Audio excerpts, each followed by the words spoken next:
On June 8th, 1931, New York City's Empire State Building had only been open a little more than a month. During the day, visitors queued in line to make their way to the building's 102nd floor, the observation deck, to take in the city's skyline.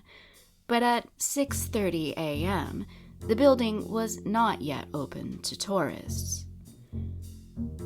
New Yorkers and visitors flocked to see the then tallest building in the world, and yet only 25% of its offices would be rented out by the following year.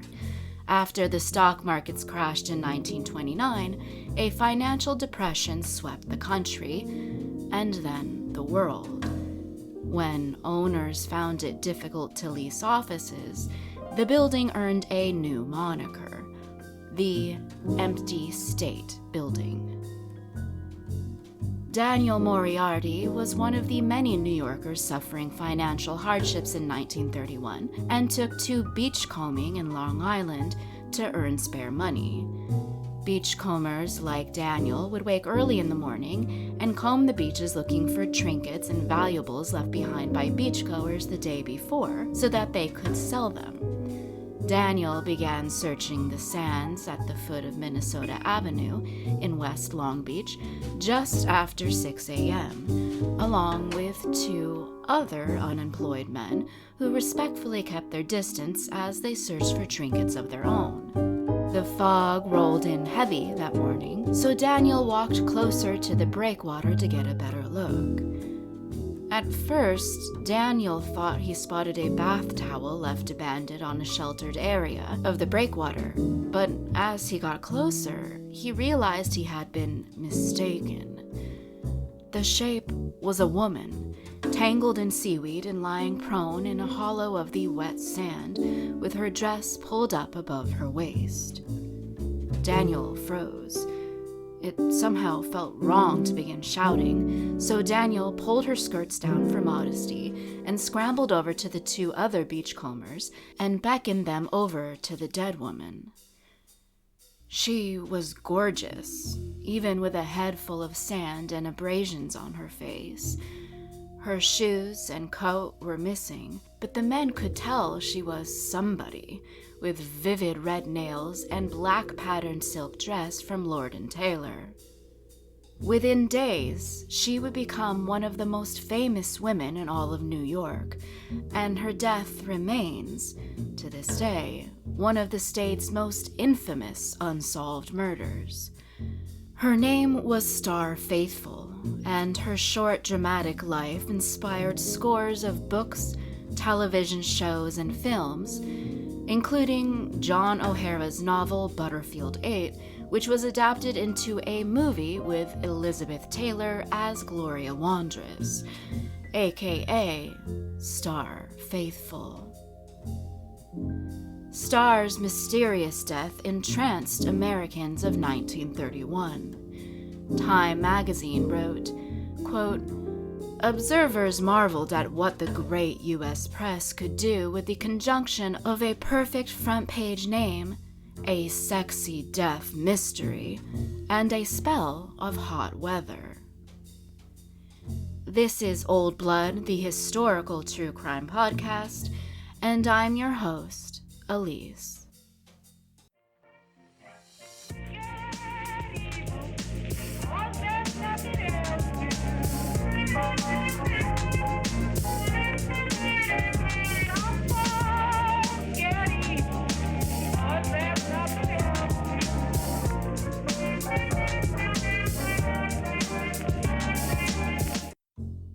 Starr Faithfull's family last saw her on June 5, 1931. Some reports say she was off to get her hair waved, others that she left her Greenwich Village apartment without saying a word to anyone. She left with $3 in her pocket. When Starr did not return that night or the following morning, her parents began to search for her. Her stepfather, Stanley Faithfull, visited the Charles Street police station to report her missing, but asked to speak to a detective in private as he seemed very eager to keep Starr's name from the papers. He was concerned because Starr should have come home already.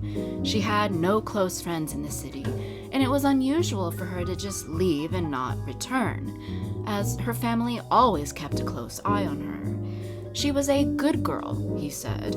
She never even drank liquor. She left at 9:30 the day prior with $3, and he could not imagine what happened to her or where she might be.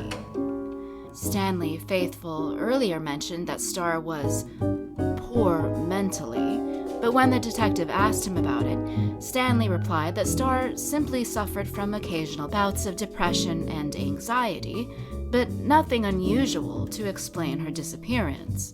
The detective recalled, "He had me in such a frame of mind that I thought we had better be looking in churches rather than speakeasies or the gayer spots of town."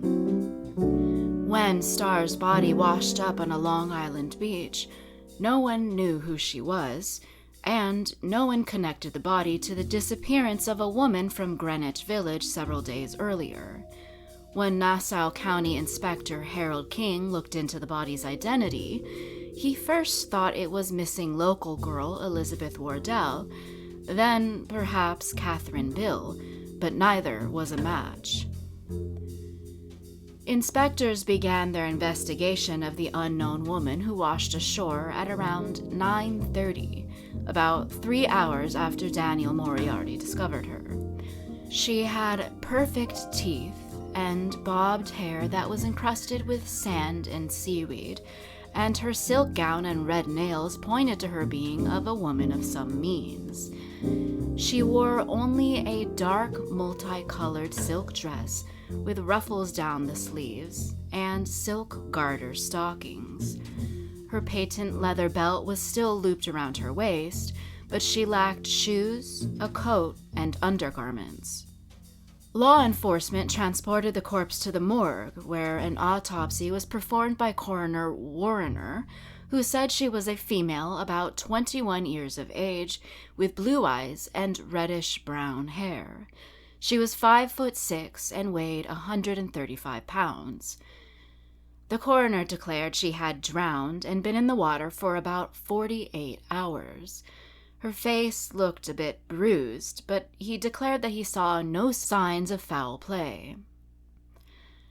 Apparently, Starr's stepfather happened across an article in a Long Island paper that announced the discovery of a woman's body that Monday, June 8th, and he placed a call to Detective Sergeant Gannon to see if he thought it was worth checking out. The detective called Long Island authorities, who described the body to him, and the detective called Stanley Faithfull back to tell him that he should make the trip to the morgue to check if it was, in fact, Starr. After a half-hour ride to Mineola, Stanley Faithfull was escorted into the morgue. The dress the dead girl was wearing had been laid out on a table for him to identify. Stanley Faithfull immediately tugged at the dress and said, "It's Starr's." "You're sure?" the detective asked. "Quite sure," Stanley replied. "She hadn't had it for long. It came from Lord & Taylor, I believe." Authorities led Stanley into the morgue, where the girl lay stretched out on a table with a sheet pulled back to reveal her face.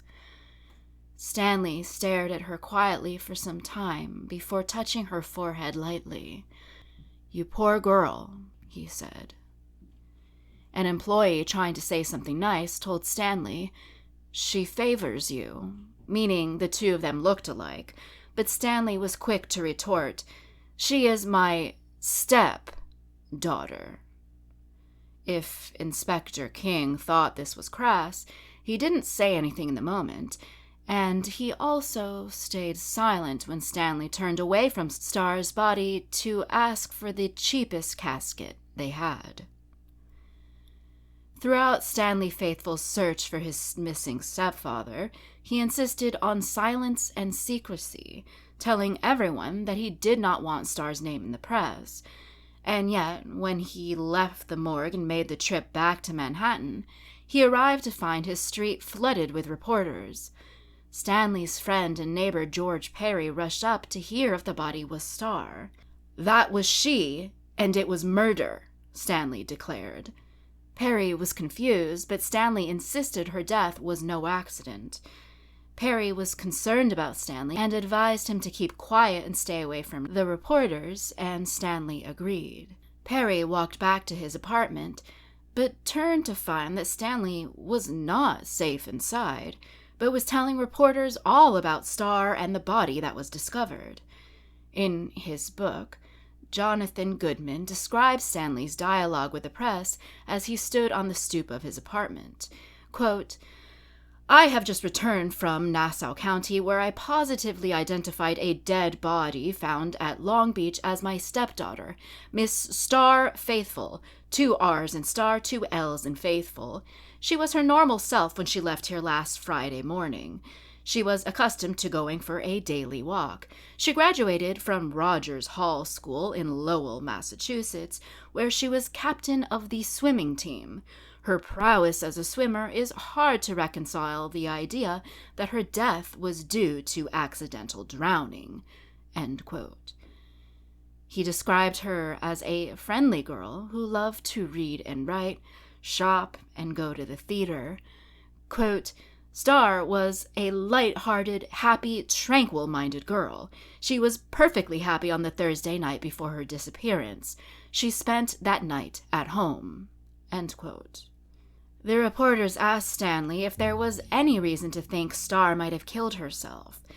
"Absolutely not," he replied, then asked for the names of the men gathered there, threatening to sue any of them who dared to write so. Stanley's friend and neighbor Perry had since recrossed the street and climbed the steps to reach Stanley Faithfull, whom he nearly shoved inside his home to shut up. "We are then to presume," says Goodman, that Stanley then climbed to their top-floor apartment to tell the mother and sister of Starr that she was dead. Goodman also speculated that it was Stanley himself who called the reporters, despite his earlier insistence on secrecy. The police wouldn't have tipped off the press. Who else could have told reporters to be at his apartment at that time but Stanley Faithfull?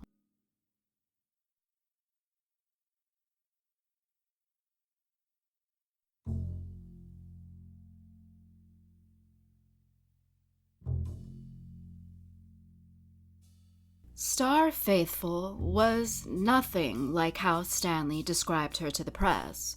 She was not a light-hearted and tranquil-minded girl. In fact, she was incredibly troubled and suffered from crippling depression and anxiety, which is understandable given her life story.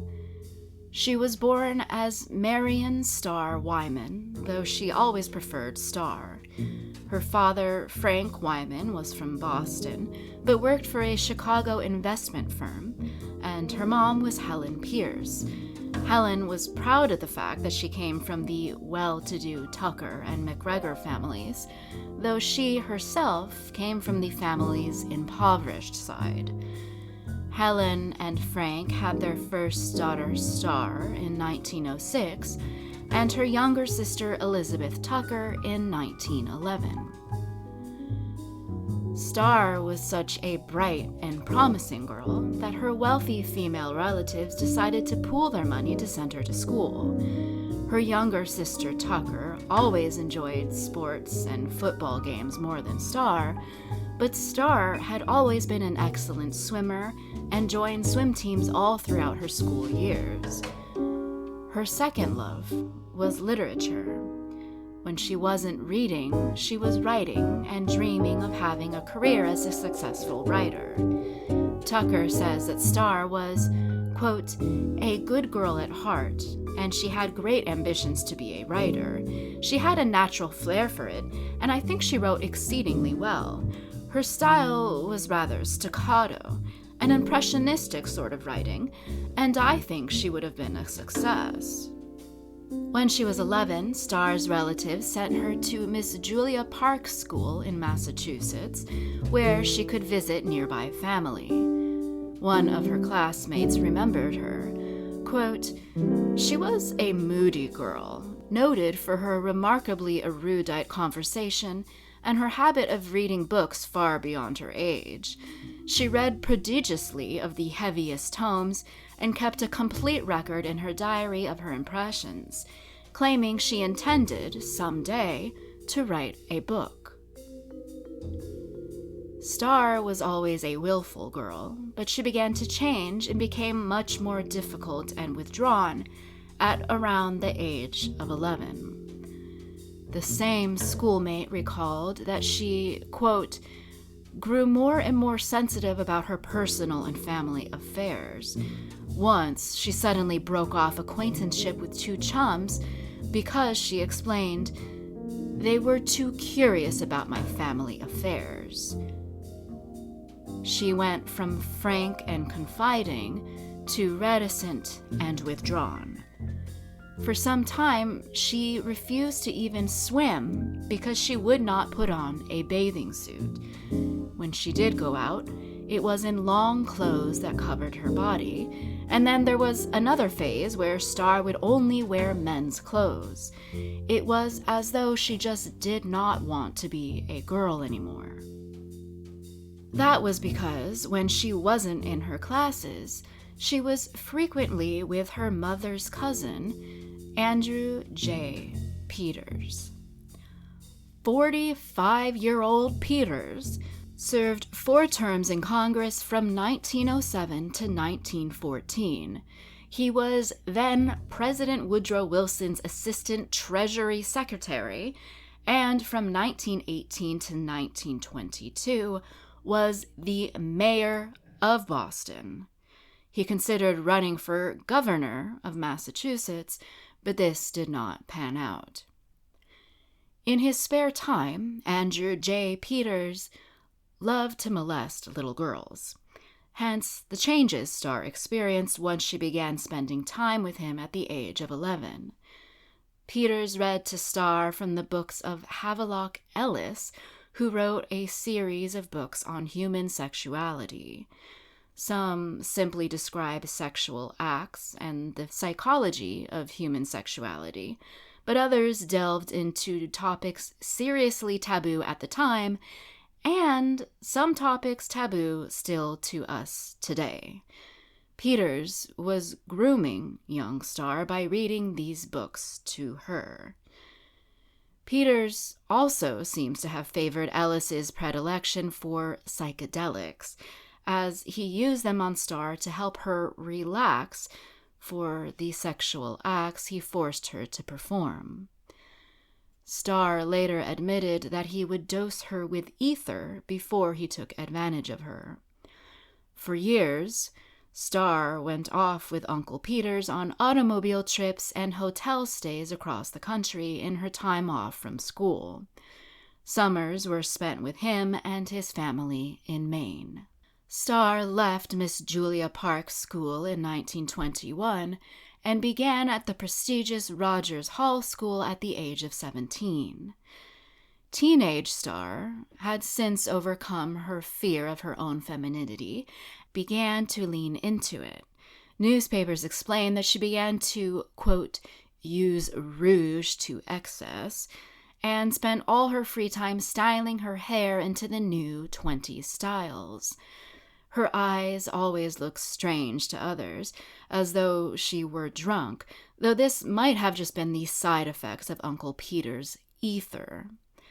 Starr had also taken to walking around with a swagger stick. This was essentially a riding crop, but it had come into style for the U.S. Marines during the 1920s. Starr received relatively good grades for a girl who wasn't focusing on her schooling, but she did get a ton of demerits for her bad behavior at Rogers Hall. She received some by not eating breakfast in the morning, as she was always concerned with her weight and didn't want to overeat. And she got scolded for spending time on her hair when she should have been studying. And then there was all the noise she made after Lights Out. In 1924, Starr turned 18 and dropped out of Rogers Hall just months before graduation. Her mother, Helen, had also decided to divorce Starr's father, which was granted the same year. Helen had already become friendly with a man who would become her second husband, Stanley Faithfull. I'm going to use the Strange Co. blog's description of Stanley Faithfull because it's just so accurate. They described him as, quote, a ferret-like individual with a perpetually shifty air, end quote. He was an inventor, or an inventor, whose inventions did not make him much money at all. And yet, the Faithfulls were always able to get by, perhaps because old Stanley was a little lawsuit-friendly. By 1925, Starr, Sister Tucker, their mom, and their new stepdad had moved into a new Greenwich Village apartment at St. Luke's Place, just doors away from Mayor Jimmy Walker. Starr was on a quest for happiness, but was having trouble finding it with her ongoing horrors with Uncle Peter's. His use of ether on her had made her reliant on mind-altering drugs, and she began to drink a lot at speakeasies, this being Prohibition era and all. By 19, Starr was admitted to a sanitarium in Wellesley, where she spent 9 days receiving treatment. This treatment did little, as Uncle Peter's was still abusing her. She wrote of her experiences in her journal, calling him by his initials, AJP, and often struggled with her feelings for him. At times she wrote of him fondly, but on others she hated him and seemed terrified. One entry read, "Spent night AJP, Providence. Oh, horror, horror, horror." After a 2-night stay with Peters at the Astor House Hotel in Times Square as, quote, man and wife, Starr had had enough. She returned home and confessed to her mother what Uncle Peters had been doing to her all this time since she was 11 years old. Here is where things get even stranger. Stanley Faithfull, apparently sensing an opportunity to make them some money, decided that the best way to handle this situation would be to keep the affair a secret, to spare Starr's good name, in exchange for a whole lot of money. Some reports stated it was $80,000, but Starr herself claimed that Peters settled the family with $20,000. This was where the family got their money. The payment did not go directly to Starr, though her parents did use some of the money to get her some treatment in the form of a sex tutor. But what Starr wanted most of all was just to get away, and she was nearly killing herself to do so. Beginning in 1925, Starr's family sent her on a series of excursions across the Atlantic Ocean to stop her self-destructive spree. She would go on 7 or 8 ocean voyages, in addition to 3 long visits to London. The stunning Starr Faithfull was well received by London society at first, but after they began to see her drunk more often than not, Starr earned a bad reputation and stopped being invited to so many events. In 1928, reportedly in the view of others, Starr downed about 24 grains of the barbiturate All in a suicide attempt. After downing the tablets with some gin, she quickly had her stomach pumped and was revived. "I have nothing to live for," Starr said. "Someone let me down badly."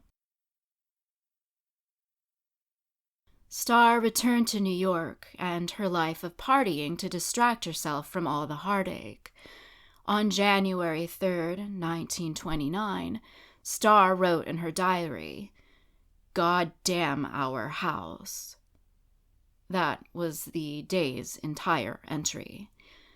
Part of Starr's medical treatment she received using Peter's hush money was a sex tutor, though I'm not certain what exactly that entailed.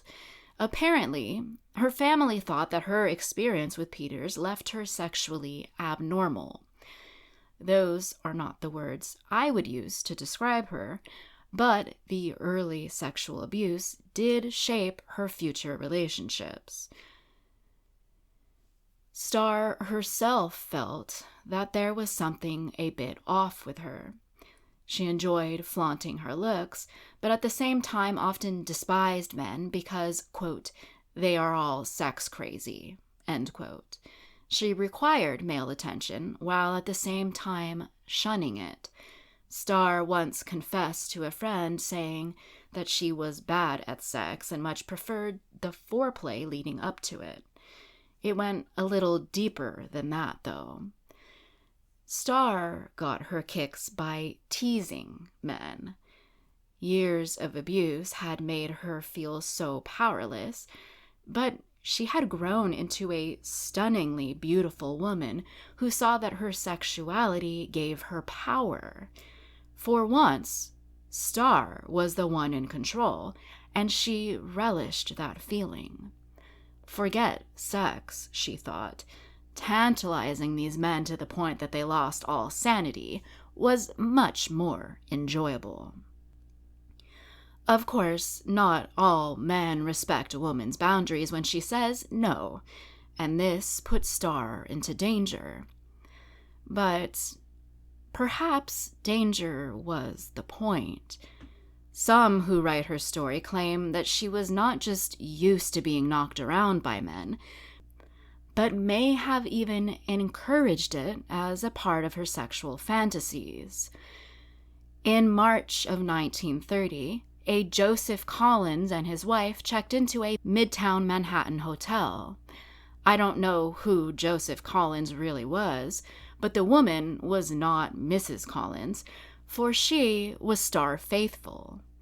After hearing screams coming from their room, someone called the police, and when they entered the room, they found Starr and the unknown man.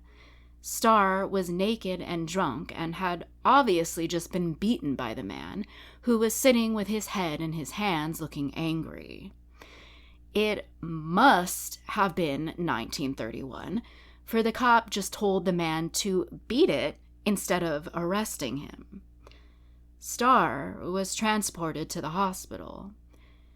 The records for her time at Bellevue Hospital read, quote, "noisy and unsteady, acute alcoholism, contusions face, jaw, and upper lip.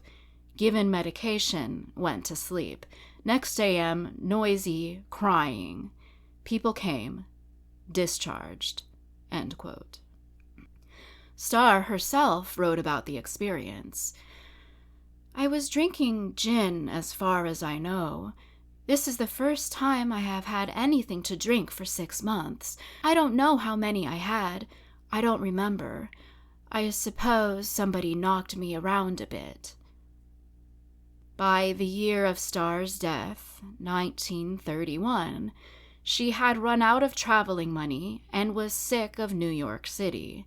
Ever since she was a girl, she loved the sea, and her ocean excursions had always put distance between her and the horrible AJP. She took to the docks instead, watching the ships come and go, and trying to get invited on board to farewell parties. At one farewell party, Starr overindulged in alcohol, necessitating a call to the ship's doctor. Dr. Jameson Carr responded to the call for medical assistance and pumped Starr's stomach. Starr fell for Dr. Carr after this, perhaps viewing him as a sort of savior, and though Dr. Carr was kind and friendly to Starr, he never felt romantic towards her. He later explains that it was hard to feel romantic for a girl whose stomach you had to pump upon first meeting her. Regardless, the two stayed friends, even if he wasn't interested in a relationship with her. Starr had been in love with Dr. Carr for several months. It was not the first time she fell madly in love with an unavailable seaman.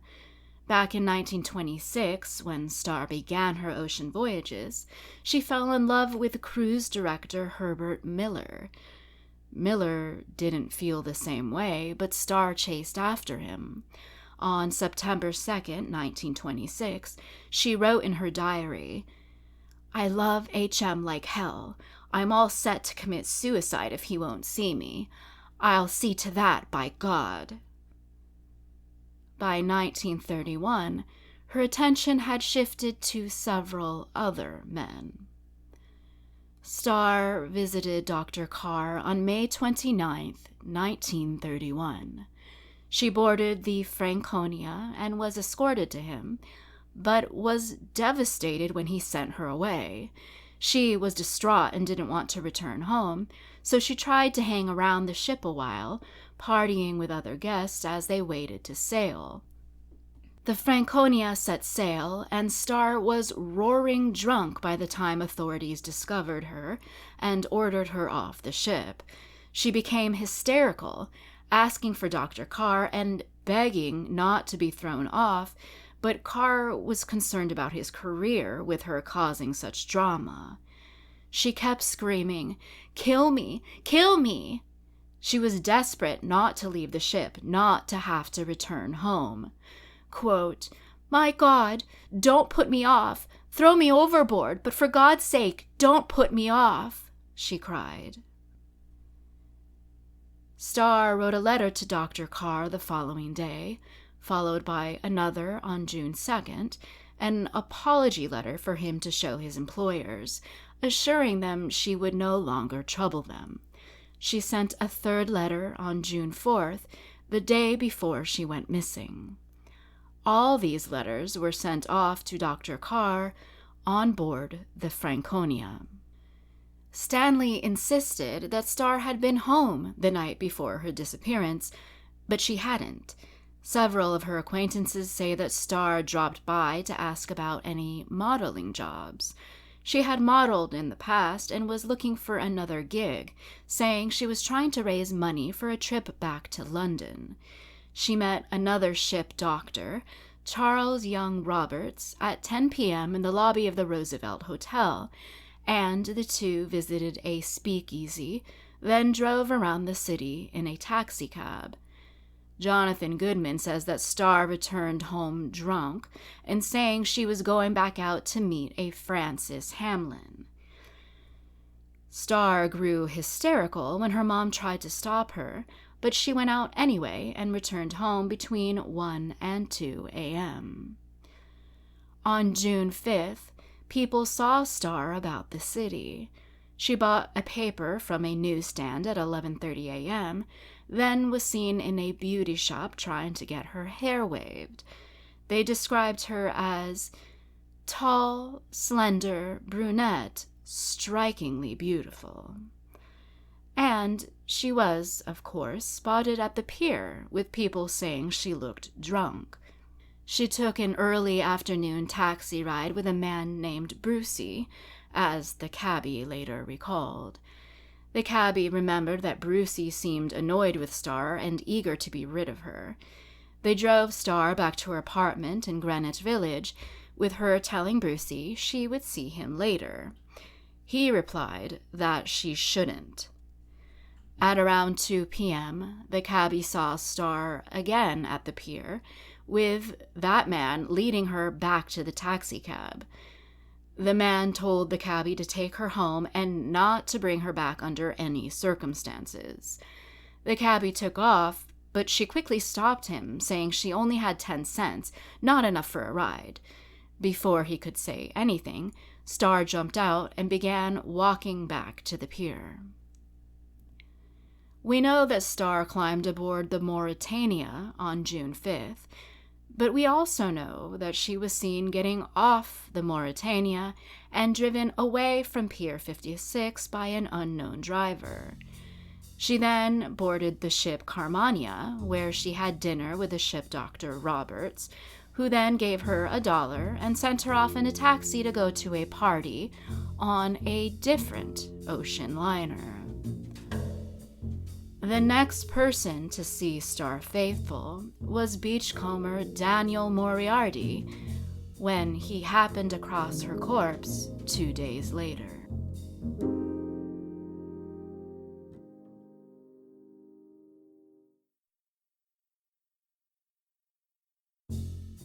Reports of Starr Faithfull's body washing up on a Long Island beach were printed in newspapers the day following her discovery on June 9th. The papers printed details of the second autopsy, which the Long Beach Police Department ordered after she was identified, to determine for certain whether the girl had been murdered or committed suicide. Dr. Warrener, a simple country doctor who performed the first autopsy, was not as experienced as Dr. Otto Schultz, who was called in to perform the second examination. Dr. Schultz noted a number of bruises and scratches to her face, though these could have been made while she was still in the water. There were ominous bluish red marks and scratches on her throat, all up and down her arms, and along her torso, back, and legs. More significantly, the doctor discovered sand, quote, a column of sand about 1 inch in thickness adherent to the posterior wall, end quote. As a dead person would not have inhaled so much sand so deep in her lungs, the doctor surmised that Starr had been alive and breathing for all that sand to get there. In other words, Starr had drowned, and it had been in shallow water. Moreover, the injuries done to her body before death pointed to a struggle. According to the Brooklyn Standard Union, quote, his examination of the body led him to believe that Starr had been drowned in shallow water, and that she had been roughly handled. It is his assumption that 2 men held her head under water until she was dead, end quote. Dr. Schultz theorized that Starr had been killed around 6:30 a.m. on Saturday, June 6th, and had been in the water for approximately 48 hours before being discovered. Her stomach was full. Inside, there were the remains of a large meal of meat, potatoes, mushrooms, and fruit. There was no alcohol in her system. Stanley told police and the press that Starr had no diary to hand over, that he already burnt it. And yet, police did discover a gray silk diary in her room, which she called her membook, and it alluded to years of abuse by her older family member, an AJP, whom the press began to refer to as Mr. X. Nassau County District Attorney Elvin Edwards announced, quote, I know the identity of the 2 men who killed Starr Faithfull. One of them is a prominent New York politician. They took her to Long Beach, drugged her, and held her under the water until she was drowned. I will arrest both of them within 36 hours. End quote. This never happened. Since discovering the diary, authorities had traveled to Boston to speak with Andrew Peters himself, who, of course, denied everything. He would later act super confused to the papers, saying that he hadn't seen Starr in 5 years and could not imagine why his name would even be connected to the case. The cat was out of the bag, though, and no one believed him. I'm sure none of you will be sorry to hear that Peters then suffered a mental breakdown as a consequence of his own nasty actions. And then a second diary was found, and the district attorney dramatically stormed into Starr's cremation to halt the ceremony. D.A. Edwards had ordered another autopsy to be performed. New York University professor Dr. Gettler declared that Starr's body did not show traces of alcohol, but there was about 12 grams of luminol, a phenobarbital. D.A. Edwards wondered if Starr was drugged on board one of the ships and then tossed overboard, only to wash up on Long Island 2 days later. "Several people in high places will rest easier with her dead," Edwards declared. He was certain it was murder. Quote, "Death by drowning brought about by someone interested in closing her lips." End quote. The New York Times began to print portions of her diary, the entries that were not super scandalous and racy, at least. They also shared a letter Starr wrote to a friend, saying how desperate she was to be back in London. Quote, "Everything now seems so arid, blank, negative, and futile that I wish some geographical phenomenon would wipe America off the map. I am more bored by my native land," she wrote. "If I were a man, I would join the Foreign Legion and forget my past. Yesterday, I swear I was completely overcome by depression. New York seemed like a huge graveyard, and the skyline didn't thrill me in a bit. It just looked like elongated dominoes and perfectly ridiculous. Everything here seems like a most awful anticlimax." The Times also felt it necessary to print of Starr's mental state, according to her one-time neurologist. Quote, "She was a narcissist. 3/4 of her waking hours were occupied with thoughts of her own physical appearance. In many respects, she had the mentality of a 12-year-old girl. Her instability brought trouble to everyone who ever had anything to do with her." End quote. But her sister Tucker, who often did not get along with Starr during life, spoke up to say that Starr was, quote, "a good girl at heart. Her death has been much more of a shock to me than it has appeared on the surface." It was hard for Tucker to comprehend that Starr was gone and not coming back. And yet other papers recorded Tucker saying, quote, "I'm not sorry she's dead. She's happier. Everybody's happier." Tucker knew how unhappy her sister had been, and when Dr. Jameson Carr returned from sea with 3 letters from Starr, the world would find out too. Carr said he returned as soon as he learned of Starr's death. Quote, "I wasn't particularly surprised to hear she was dead. She had tried it before," he explained. The first letter she wrote him was the day after she was kicked off the ship he was on, when she kept screaming for people to kill her and throw her over. It read, quote, "I am going. Definitely now. I've been thinking of it for a long time. To end my worthless, disorderly bore of an existence before I ruin anyone else's life as well. I certainly have made a sordid, futureless mess of it all. I am dead sick of it. It is no one's fault but my own. I hate everything so. Life is horrible. Being a sane person, you may not understand. I take dope to forget and drink to try and like people, but it is of no use.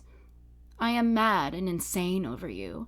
I hold my breath and try to stand it, take all in the hope of waking happier, but that homesick feeling never leaves me. I have, strangely enough, more of a feeling of peace, or whatever you call it, now that I know it will soon be over. The half hour before I die will, I imagine, be quite blissful.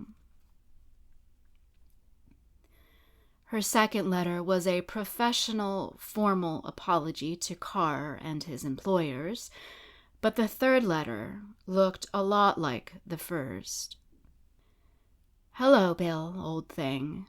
It's all up with me now. This is something I am going to put through.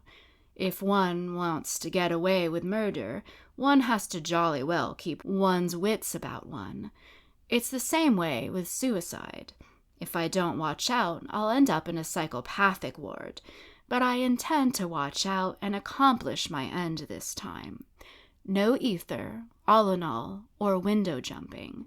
I don't want to be maimed. I want oblivion. If there is an afterlife, it would be a dirty trick. But I am sure 50 million priests are wrong.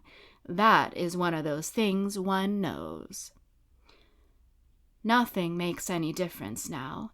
I love to eat and can have one delicious meal with no worry over gaining.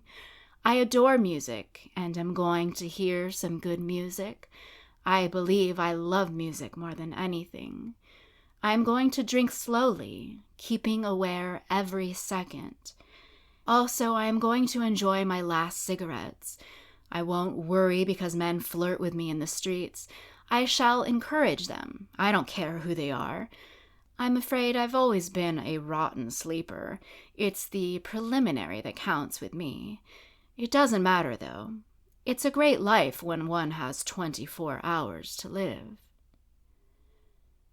She went on a bit about her love for him, and then ended the letter. There is nothing I can do but what I am going to do. This letter was sent on June 4th, the day before she went missing. Upon reading Starr's letters to Dr. Carr, authorities decided that it was no coincidence that Starr died 2 days after writing a letter where she said she would be dead in 2 days. Nassau County Inspector King was torn over whether her death was murder or suicide, but D.A. Edwards, and, of course, Stanley Faithfull, were adamant that she had been murdered. Stanley was so insistent that Starr didn't kill herself that he declared that the letters were all phony, not written in Starr's handwriting. Little Sister Tucker later refuted this, saying the writing was Starr's, and handwriting experts were even brought in to declare that the letters were, in fact, written by Starr. The Faithfulls continued to cry murder, and Stanley started his usual business of trying to sue reporters who printed lies about his daughter. Stanley declared Starr had been purposely drowned, and even went so far as to show the $20,000 check they received from Andrew J. Peters, along with the 1927 agreement they had all signed. But by July, Starr's investigation was being forgotten, and Stanley charged authorities with shameful official negligence. Stanley accused D.A. Edwards of lying down on the job and refusing to go after Starr's killers because he was too scared of the men, quote, too big and influential for him to tackle, end quote. Edwards replied, "Neither Peters nor anybody else is so highly placed that I won't proceed against them." The final inquest into Starr's death was performed by Coroner New in under 15 minutes. He reached no conclusion. Quote, "Whatever I decide, it will only be a matter of opinion." End quote.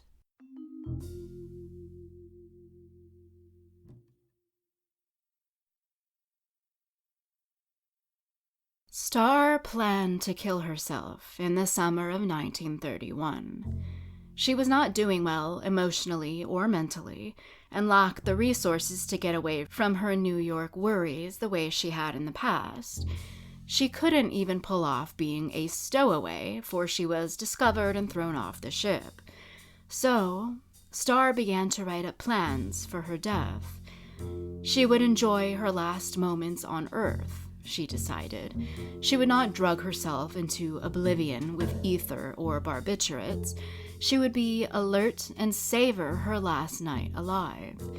She would drink, not so much that she got drunk, but enough to enjoy herself, and she would savor every bite of her last meal. Starr would finally live her life her way, even if just for a night. She wouldn't worry about pleasing men, for now it was her turn to be pleased. She wouldn't have any hang-ups about being good in bed or being called a tease. She would just enjoy herself. And for Starr, the tease was just as good as the sex. There would be no need for her to worry about any of the usual things, for she planned to not be here for any of the consequences. After that night, she'd be dead. But whether or not Starr would have gone through with her suicidal plans is up for debate. Yes, she had written letters to Dr. Carr saying she was going to kill herself, but she had also fallen madly in love before and threatened to kill herself then too, and didn't. There were times when the investigation into Starr's death led them to the seedier areas of the city, speakeasies and seedy bars that Stanley Faithfull told police she wouldn't be caught dead in. And yet, she had been seen there. And yet, connections were made between the gangsters of Long Island trying to make money off of prohibition and the former mayor of Boston, Andrew J. Peters, Starr's abuser. People claimed to have seen Starr alive on early Saturday morning at a Taps hotel, when she ought to have been dead if they went by the original time of death. But doctors had since decided that Starr's body hadn't been floating in the ocean for 2 days before being discovered. In fact, they declared she had probably been in the water for about 10 hours, having been killed late Sunday or early Monday morning. It was entirely possible for Starr to have gone to Taps Hotel late Friday or early Saturday. The change in time of death meant it was possible for Starr to have been drinking alcohol on Friday night and have it out of her system by the time she died, which was why it didn't show in toxicology reports. This Taps Hotel she visited, by the way, was a well-known place by the Long Beach Bridge, owned by Frank Barberi, a well-known rum runner. With the Volstead Act still in place in 1931, alcohol was illegal and gangsters tried to control port locations, just like the one at Taps Hotel, so that they could peddle illegal liquor. Many theorized that Starr had made the wrong enemy while at Taps, or with one of its mobsters. It had also come out that Stanley Faithfull had gone to visit A.J. Peters in Boston just before Starr's disappearance. The Daily News reported that Stanley had tried to get more money from him. Other papers printed that Starr herself had begun to stir things up with Peters again, so she could get money from him. Yet more reports claimed that the mob in Boston heard of the Faithfulls blackmailing former Mayor Peters, and they wanted in on the action and began to extort him too. In Brooklyn, Charles Vannie Higgins had built a bootleg empire. He sold liquor and even ran a fleet of taxicabs, painted green like those that Starr was seen getting in and out of. police arrested Vanny just months before Starr's death for rum running in Long Beach. Gangsters were vying to control Manhattan in bootleg wars that would eventually kill Vanny Higgins in 1932. His enemies shot up his car with his family inside it, so Vanny got out and ran down the street to keep the bullets away from his kids. He died that night, never telling police who did it, as mobsters tend to do. Crime historian Goodman thinks that gangsters killed Starr. He theorized that Vanny Higgins heard that the Faithfulls were extorting the former mayor of Boston, and he wanted in on some of the money. Goodman thinks that Higgins had one of his green taxicabs pick her up and take her to Long Beach, where he tried to ply her for information, but she refused to talk. Goodman thinks it's possible that Higgins had beat Starr too badly and thought she was dead, so he dragged her out to the water and left her there, not knowing she was still alive and breathing in water and sand. District Attorney Edwards still believed that Starr had been murdered, even if Nassau County Inspector King concluded Starr's death was probably a suicide. DA Edwards theorized that Starr had been drugged while at sea on a ship. She was then assaulted and then thrown overboard. But this doesn't tally with the autopsy and the literal column of sand doctors found in Starr's trachea. Being thrown out to sea to drown would not have filled Starr's lungs and windpipe with so much sand. She had to have been alive and breathing in for this to happen, hence the coroner's declaration that she had been drowned in shallow water. So what did happen to Starr? Many situations are possible. Theoretically, Peters could have gotten someone to strangle her out on the beach, though this does seem less plausible. It is also possible that Vanny Higgins or one of his henchmen took her out. A multitude of things could have happened to Starr that night, but one scenario sticks out as the most likely. Morris Markey, columnist for The New Yorker at the time, had actually been able to visit with the Faithfulls while the scandal was unfolding. He visited their apartment at 12 St. Luke's Place and found a horde of reporters gathered outside. He asked about getting up to see the Faithfulls, and a fellow reporter told him to just walk on up. Markey stepped into the living room to see Stanley Faithfull with a cigar in his mouth and a medical book in his hand. "Come in," he told Markey, as though he were an old friend and not someone he just met. "I was just trying to determine the normal weight of the human liver. There are some things about that last autopsy report that I don't like, and I'd like to satisfy myself. Do you know how to translate grams into pounds and ounces?" And then Mrs. Faithfull entered the room, saying she was glad it wasn't the police there for Tucker, otherwise they would have had to pretend she wasn't there. They led Markey into Tucker's bedroom, where she was sifting through telegrams and talking about, "Do they really make up stuff like that? And half the things they print about Starr are perfectly ridiculous."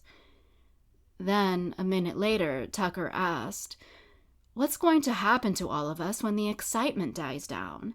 Will they let us alone? Will we take up living again just like we lived before?" Starr's mom replied, "There's one thing you can say for all the excitement. It keeps you so worked up that you don't have much time to think that Starr is really gone and isn't coming back." Markey says that Tucker looked up suddenly with a strange expression. "Starr," she exclaimed sadly. Reporter Markey took his experiences of the Faithfulls and his investigation into Starr's death and wrote an article about it titled The Mysterious Death of Starr Faithfull. Markey theorizes that on the night she was murdered, Starr set out to kill herself.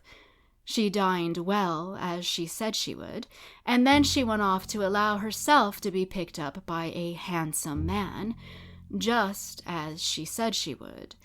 And as she planned, she enjoyed the foreplay and the teasing, not even worrying that the man might not be having fun. This wasn't his night, it was hers. But say this man was violent himself. Say he hated being strung along by women and grew enraged by the beauty taunting him.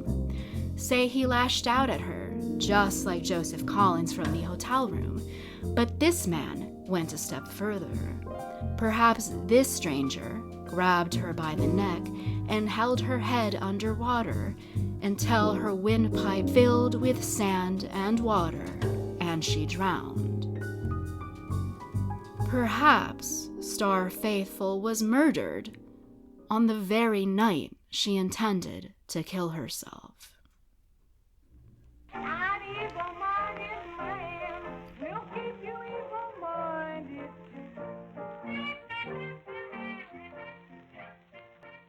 I'll see you in 3 weeks for the last Old Blood episode of this season. If you enjoyed the episode, please be kind enough to leave us a review, and don't forget to subscribe so you don't miss the next episode. For more info and photos on this episode, check out our Instagram, and same goes for our Patreon, which, by the way, is the preferred way to support us. To do so, go to patreon.com/oldbloodpodcast. Members get episodes a week early. Music credits to Facilian Studios, Holisna, and the original sung by Virginia Liston in 1926.